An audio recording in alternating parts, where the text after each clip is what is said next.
പാടുവിൻ സഹചരെ, കൂടുവിൻ കുതൂഹല തേടുവിൻ പുതിയ സംഗീതങ്ങളെ.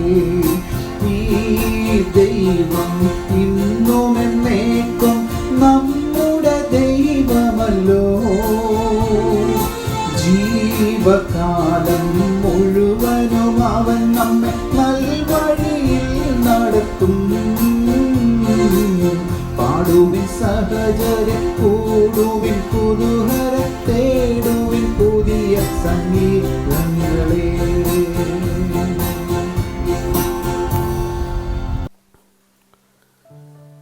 ദൈവനാമത്തിന് മഹത്വമുണ്ടാകട്ടെ. ഇന്നത്തെ പ്രഭാത ധ്യാനത്തിനായി 55 സങ്കീർത്തനം 12 വാക്യം. എന്നെ നിന്ദിച്ചത് ഒരു ശത്രുവല്ല, അങ്ങനെയെങ്കിൽ ഞാൻ സഹിക്കുമായിരുന്നു.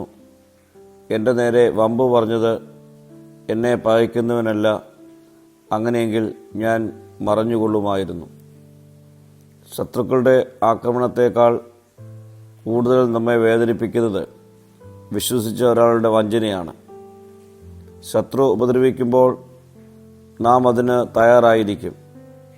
എന്നാൽ നമ്മുടെ കൂടെ നടന്നവനും നമ്മുടെ രഹസ്യങ്ങൾ അറിഞ്ഞവരും നമ്മെ വഞ്ചിക്കുമ്പോൾ ആ മുറിവ് ഹൃദയത്തിൻ്റെ ആഴത്തിൽ പതിയുന്നു.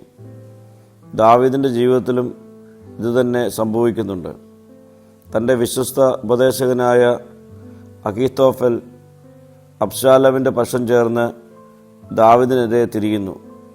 അതാണ് ദാവീദിൻ്റെ ഹൃദയത്തെ തകർത്ത് കളഞ്ഞത്. മനുഷ്യരിൽ വിശ്വാസം വയ്ക്കാം, എന്നാൽ നമ്മുടെ പരിപൂർണ ആശ്രയം ദൈവത്തിലായിരിക്കണമെന്ന് ഇന്നത്തെ വചനം നമ്മെ പഠിപ്പിക്കുന്നു.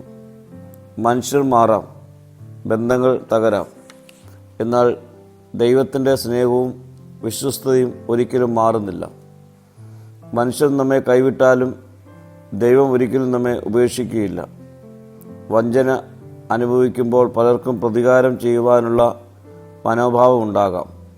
എന്നാൽ ദാവീദ് തൻ്റെ വേദന ദൈവസന്നിധിയിലെത്തിക്കുന്നു.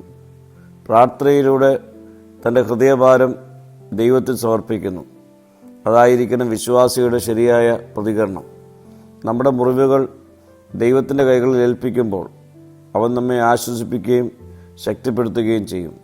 പ്രിയമുള്ളവരെ, ഇന്ന് അനേക കുടുംബങ്ങളിലും സഭകളിലും സുഹൃത്ത് ബന്ധങ്ങളിലും വിശ്വാസവഞ്ചനയുടെ മുറിവുകൾ കാണാം. എന്നാൽ ഇന്നത്തെ വചനം നമ്മെ നിരാശയിലേക്കല്ല, ദൈവത്തിങ്കിലേക്ക് നയിക്കുന്നു. നമ്മുടെ കണ്ണുനീർ ദൈവം കാണുന്നു. നമ്മുടെ ഹൃദയത്തിൻ്റെ തകർച്ച അവൻ അറിയുന്നു. മനുഷ്യർക്ക് നൽകുവാൻ കഴിയാത്ത സമാധാനവും സൗഖ്യവും അവൻ നൽകുന്നു. അതുകൊണ്ട് തന്നെ സകല വേദനകളും ഭാരങ്ങളുമായി അവൻ്റെ അരികിലേക്ക് നമുക്ക് കടന്നു വരാം. പ്രാർത്ഥിക്കാം. കർത്താവേ, മുറിവേറ്റ ഹൃദയങ്ങളെ സൗഖ്യമാക്കി പ്രതികാരത്തിന് പകരം ക്ഷമയും സമാധാനവും നൽകണമേ. മഹത്വം നീ എടുക്കണം. യേശുവിൻ്റെ നാമത്തിൽ തന്നെ. ആമീൻ.